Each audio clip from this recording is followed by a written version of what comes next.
Break 6 తర్వాత 6:30 మధ్యలోనే టీవీలలో ఎలక్ట్రానిక్ మీడియాలో గుల్జార్ హౌస్లో అగ్ని ప్రమాదం జరిగింది. అక్కడ చాలామంది ఆ ప్రమాదంలో చిక్కుకున్నారు అని మొదలు బ్రేకింగ్ రావడం. 17 మంది అనగానేసరికి సహజంగా మరి ఆ టైంలో టీవీలు చూస్తున్న వాళ్ళందరూ కూడా అలర్ట్ అవుతారు. ప్రధానంగా ఈ రాష్ట్రంలో ఆ సంఘటన ఆ బ్రేకింగ్ చూసిన వెంటనే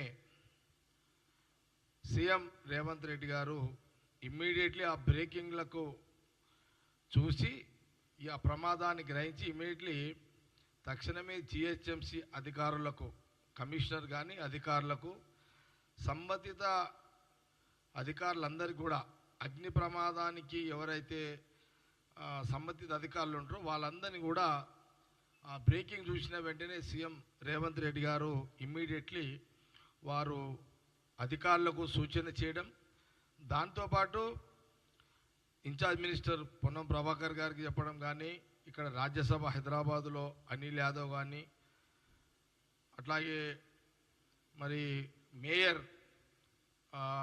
విజయలక్ష్మి గారు కానివ్వండి, అట్లాగే డిప్యూటీ సీఎం బట్టి విక్రమార్క గారిని, హెల్త్కు సంబంధించిన మినిస్టర్ మరి హెల్త్ మినిస్టరు దామోదర్ రాజనరసింహ గారికి, ఇన్ఛార్జ్ మినిస్టర్ పొన్నం ప్రభాకర్, అందరినీ కూడా ముఖ్యమంత్రి రేవంత్ రెడ్డి గారు తక్షణమే సంఘటన స్థలానికి చేరుకొని తక్షణమే చర్యలు తీసుకోవాలి, అందులో ఇబ్బంది అందరినీ కాపాడాలని ఒక సూచన చేయడం జరిగింది. డైరెక్షన్స్ ఇవ్వడం సీఎం రేవంత్ రెడ్డి గారు ఇవ్వడం జరిగింది. ముఖ్యమంత్రి గారు కూడా చాలామంది అనుకోవచ్చు సీఎం రేవంత్ రెడ్డి గారు కూడా విజిట్ అంటే ముఖ్యమంత్రి గారు ఆ టైంకి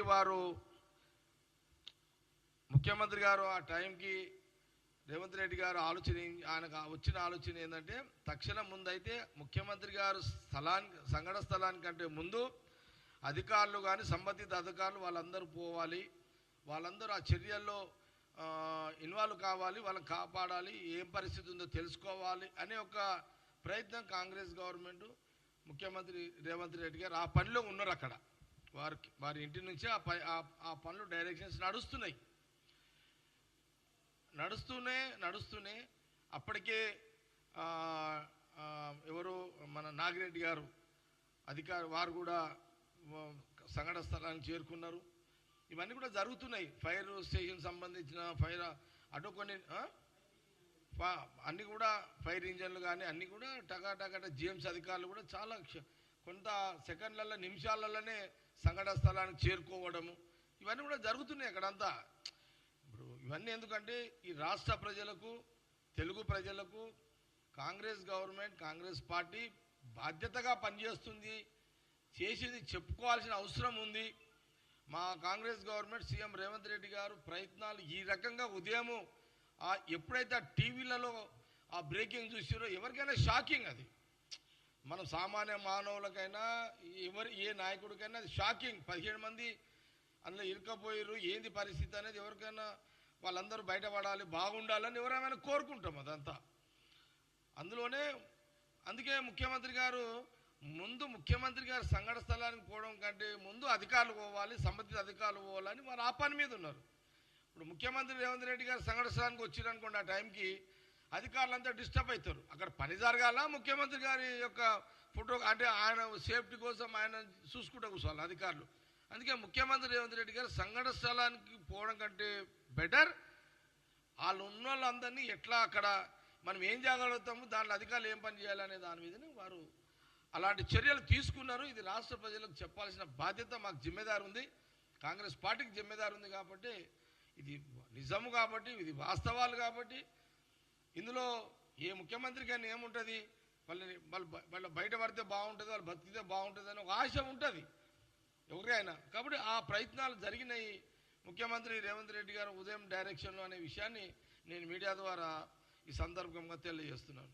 దురదృష్టము ఆ టైంలో వారు పడుకునే టైం అది. మరి అట్లా అట్లా జరుగుతుందని వాళ్ళు అనుకోరు, ఎవరు అనుకోరు, అట్లా ఎవరు కూడా ఊహించరు.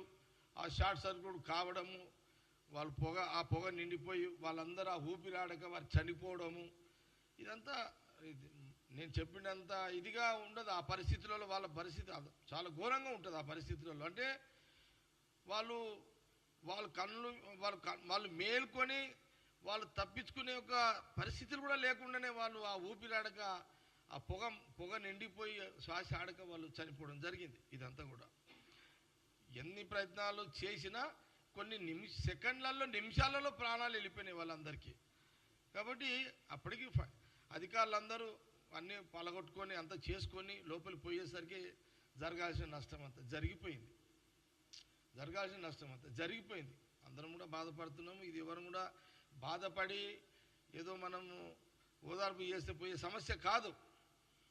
నేను ఇదంతా ముఖ్యమంత్రి రేవంత్ రెడ్డి గారు వారి చిన్న direction, Ponnam Prabhakar incharge minister అంతా వాళ్ళు కూడా అందరు రావడం, డిప్యూటీ సీఎం దామోదర్ గారు, అనిల్ యాదవ్ ఫీల్డ్లోనే ఉన్నాడు, మేయర్ ఫీల్డ్లోనే ఉన్నారు. ఎవరి పనులు చేస్తున్నారు. ఎవరి పనులు యాజ్ ఎ గవర్నమెంట్ ముఖ్యమంత్రి గారు చెప్పిన పనులని అధికారులు, మా నాయకత్వం, మా క్యాబినెట్ అందరూ కూడా ఎవరి పనులు చేస్తున్నారు. అక్కడ మనం టీవీలో చూస్తున్నాం, అంతా కూడా టీవీలో చూస్తున్నాం. నేను కూడా అన్అఫీషియల్గా నాకు కొంత అక్కడ సునీల్ అని నా ఫ్రెండ్ సునీల్ అని, ఆ సునీల్ ఫ్రెండే ఇప్పుడు ఎవరైతే భార్య కూతురు కొడుకు చనిపోయారు చూడండి, వాళ్ళు నాకు అతను నాకు బాగా పరిచయం. అతను ఆ ఫ్యామిలీ చనిపోయిన అతను వాళ్ళు ఏంది అక్కజల్ల పిల్లలు కాబట్టి హాలిడేస్ అని వచ్చారు వాళ్ళు ఇక్కడికి. అందులో ఒక ఫ్యామిలీ మా సునీల్ అనే ఒక వాళ్ళ కజిన్ ఎవరు చుట్టమవుతారు, నాకు ఎప్పటికీ రెగ్యులర్ కలుస్తుంటారు. నాకు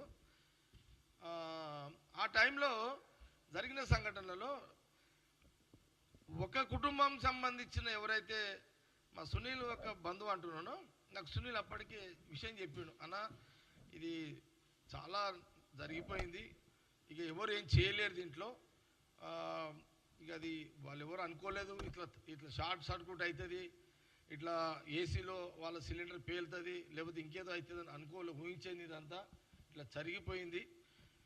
నేను అడిగిన, మరి నీ ఫ్రెండ్ కుటుంబంలో మరి ఏంది అంటే, నా ఫ్రెండ్ వల్ల మా కొలికి వాళ్ళ చుట్టం వల్ల భార్య చనిపోయింది, కూతురు చనిపోయింది, కొడుకు చనిపోయిండు, ఇంకో కూతురు ఉంది.